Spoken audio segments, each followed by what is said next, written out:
Welcome back, everyone. I hope you're doing well. Today we'll be reacting to who would be the king or queen of England today, according to Henry VIII's will.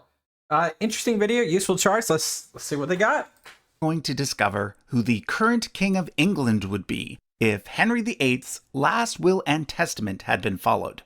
In a previous video, we talked about a theory from the documentary Britain's Real Monarch that put forward the idea that the true king of England is a guy living in Australia.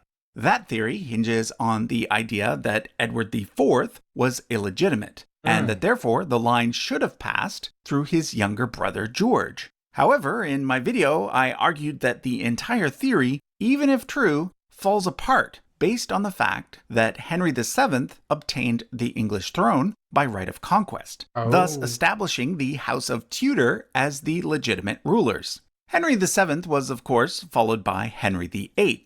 One of England's most iconic kings. He's famous for having had 6 wives, and for trying really hard to produce male heirs, even if that meant breaking ties with the Catholic Church and chopping off a few of his wives' heads. Anything it takes, anything it takes. In his will, Henry VIII made his wishes for the succession very clear. However, ultimately, these wishes were not followed.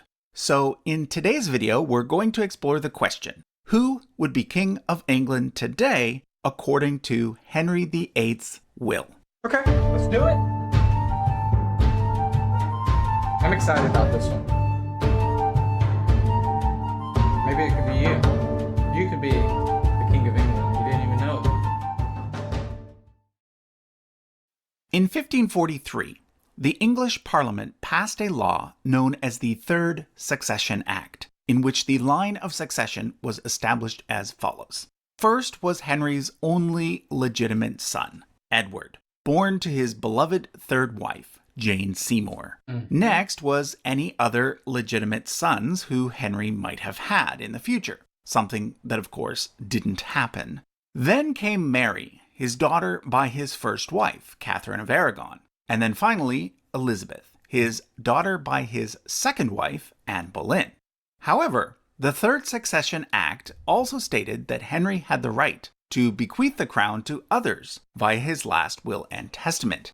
And in his last will and testament, Henry did make one final addition. He stated that following Elizabeth, the next individuals in the line of succession should be the descendants of his younger sister, Mary. Not the descendants of his older sister, Margaret.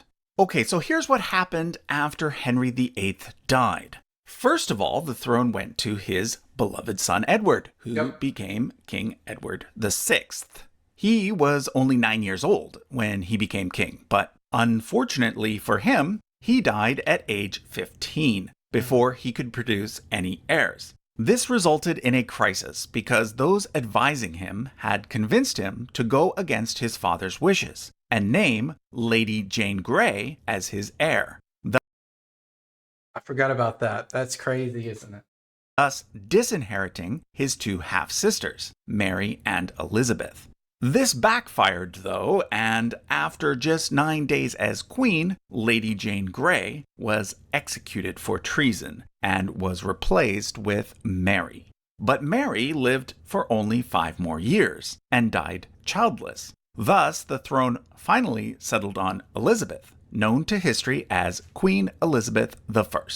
So at this point, Henry VIII's will was indeed being followed. And according to the will, the next person in line after Elizabeth was Lady Catherine Grey, the younger sister of Lady Jane Grey.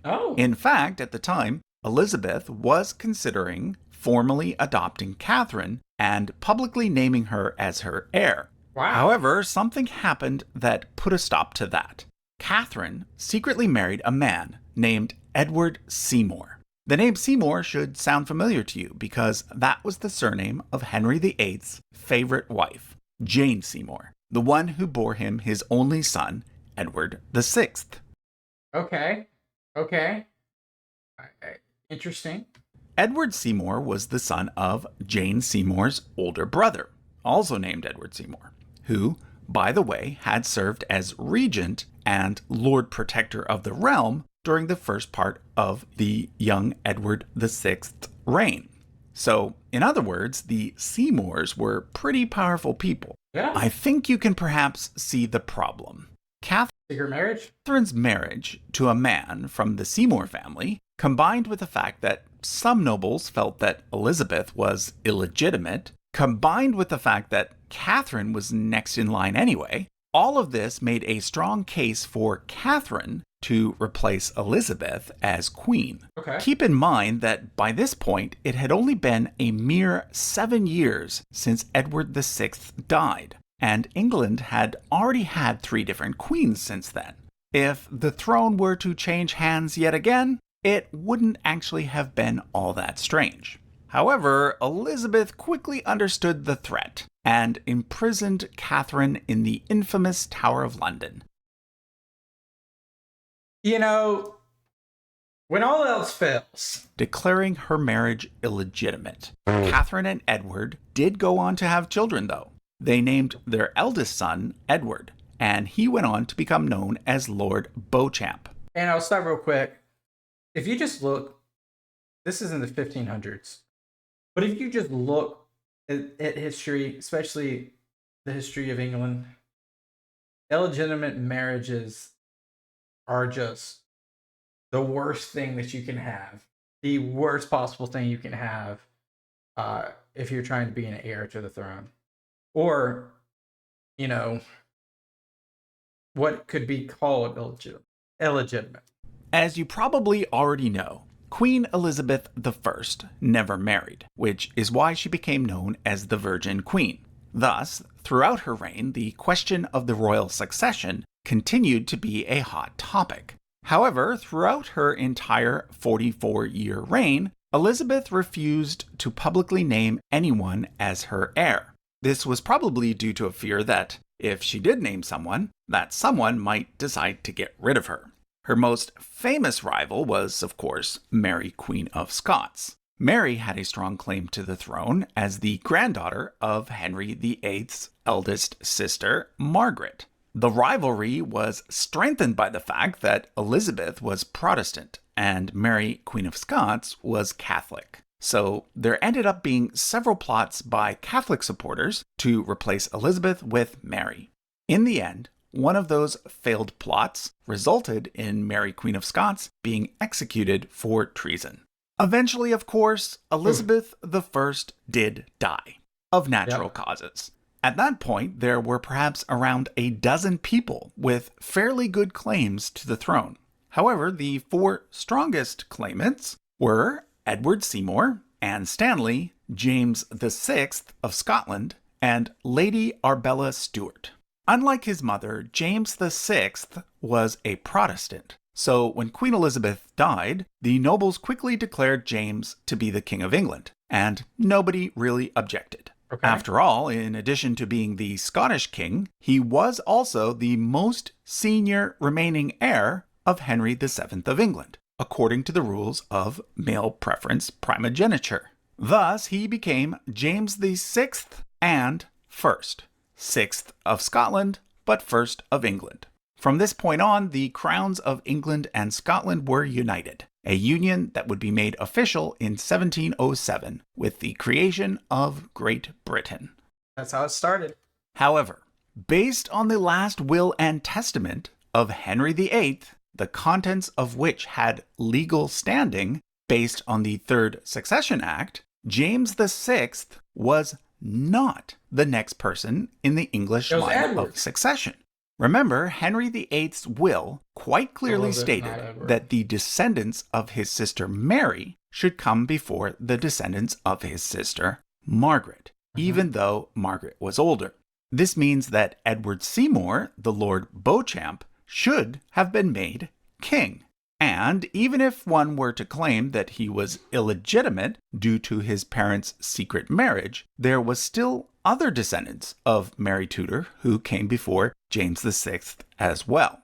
The most senior person in this line was Anne Stanley, daughter of the 5th Earl of Derby. So perhaps she should have been made queen. Finally, there was Arbella Stuart. She was the first cousin of James VI and the granddaughter of Margaret Douglas, who was the Countess of Lennox. Margaret Douglas was the person that Mary I of England wanted to succeed her, although Parliament never approved of this, and therefore it never happened.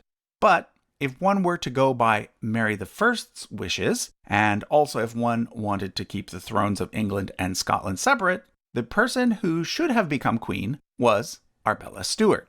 In my opinion, based on the will of Henry VIII, the person with the strongest claim to the throne was Edward Seymour. Yeah. Therefore, we're going to focus on his line and see who would be king of England today if he had been made king instead of James.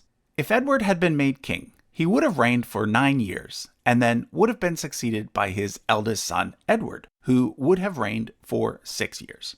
Edward died young before having children, and thus the throne would have passed next to his younger brother, William. And this is where things get quite interesting.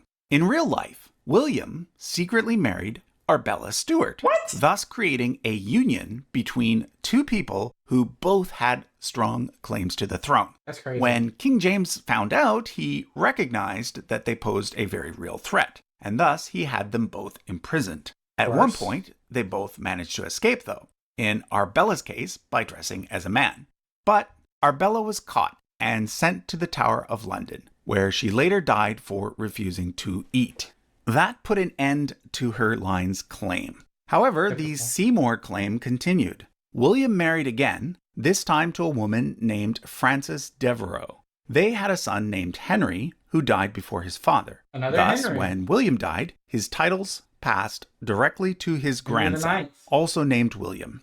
But William died at age 19, prior to marriage, and therefore his claim to the throne passed to his sister, Elizabeth. You can tell, like, William, obviously William the Conqueror, Henry, like, Elizabeth, there is favoritism towards these names. There is thought behind these names. Like, they're trying to like, make everything as pretty as possible in terms of the name itself to give it a chance to get the throne.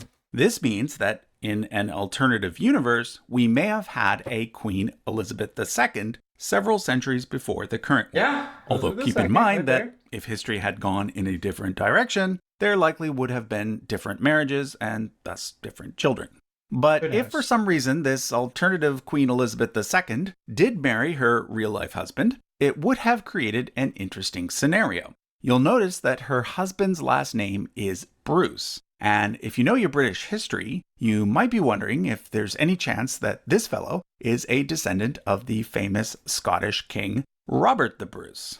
Well, yes he is. Although he's a descendant of one of King Robert's illegitimate sons. But this means that in this alternative timeline, we would have eventually gotten an English king from the Scottish House of Bruce. But again, our main goal here is to figure out who the claimant from this line would be today. So let's keep going. Charles Bruce was predeceased by both his only adult son, who didn't have any children, and his eldest daughter, and therefore the claim passed directly to his daughter's eldest son, James. From there, it passed to James's daughter, Anne Elizabeth, who married Richard Grenville, the first Duke of Buckingham and Chandos. Richard's grandfather, George Grenville, as well as his uncle William Grenville, both served as British prime ministers. You may recognize the name Chandos from the famous portrait of Shakespeare, known as the Chandos portrait. It is called that because it was owned by the Duke of Buckingham and Chandos. Anyway, one negative fact about Richard and Anne is that they were major slave owners. Anne had inherited land in Jamaica from her mother's first husband, and she passed this on to her son Richard. When slavery was abolished by Britain in 1833, Richard was on record as having owned 379 slaves. So we're in the 1833 in this chart. After his death, his claim to the throne passed to his son, who was also named Richard, although I should make it clear that by this point, no one in this family was actually trying to claim the throne. Anyway, this Richard, even though he was not king, did hold many high titles within the British Empire, including Lord President of the Council, Secretary of State for the Colonies, and governor of Madras. He did not have any sons, though, so when he died, the dukedom of Buckingham and Chandos became extinct. However, his claim to the throne, as well as one of his Scottish titles, passed to his eldest daughter Mary, who became known as the 11th Lady Kinloss. Her eldest son died childless in World War I, and her next eldest son, Louis, died just a few months before her. Thus, her title and claim passed to her granddaughter, Mary, the 12th Lady Kinloss. Mary had one son and two daughters, and she actually lived until quite recently, passing away in 2012. Her son Bevel died just a few months before her, and therefore the claim passed once again to a female, Teresa Freeman Grenville, who is the 13th Lady Kinloss. Can you imagine being that person watching this video? I mean, I'm sure they know. They gotta know, right? They gotta know that in the what if scenario, they would have been the monarch. But can you imagine that you're watching this? You have no idea because you just did not look at your genealogy and you're like, wait a second. Wait a damn minute. Teresa is currently 55 years old and lives in North Yorkshire, where she works for a company that keeps track of I can't remember when this video came out, but this is 10 years younger than Charles. Milk records. However, according to the last will and testament of Henry VIII, she should have a different job. She should be the Queen of England. As a side note, I should make it clear that the title Queen of England currently no longer exists. Sure. Queen Elizabeth II is actually not the Queen of England. She's the Queen of the United Kingdom. However, if the throne had passed, according to Henry VIII's wishes, Scotland and England wouldn't have united, and thus there would still be a king or queen of England, and that person would be Queen Teresa. Unfortunately, I couldn't find a photo of the 13th Lady Kinloss, although according to Wikipedia and Google Maps, this is what her official residence looks like. Not quite Buckingham Palace, but a nice country house nonetheless. Teresa does not have any children, so next in line is her sister Hester, and then Hester's eldest son, Joseph. Now, one last thing before I go. What if you buy the argument that Edward Seymour was in fact illegitimate, but that Henry VIII's will should still have been followed? Who would be king then? Well, like I said earlier, that scenario would have resulted in Anne Stanley becoming queen. However, Anne Stanley's line eventually became extinct. So if we want to trace a line to today, we actually have to go through one of her sister's lines. If we do that, following the rules of male preference primogeniture, we end up with William Child Villiers, the 10th Earl of Jersey. Now, and isn't it crazy? Like, all these people have titles and they're like 20, 30 generations removed. Maybe not that many generations, but they're tons of generations removed, yet they're still in earlship, Kinloss, dukes, lords. It's interesting, isn't it? But it's also kind of weird, but kind of not weird. Now, the interesting thing about William is that he has a very important job. A job that could be argued to be more important for British culture than that of the monarch. Earl of Jersey. You see, William is currently the director of intellectual property for Handmade Films, the company that produces Monty Python. Okay, so that was a look at who would be king or queen of England today, had Henry VIII's will been followed. Wow. I love genealogy. I love ancestry. It's so simple, but so complex at the same time. There's so many stories, what ifs, hypotheticals, and lineage tracing that you can do.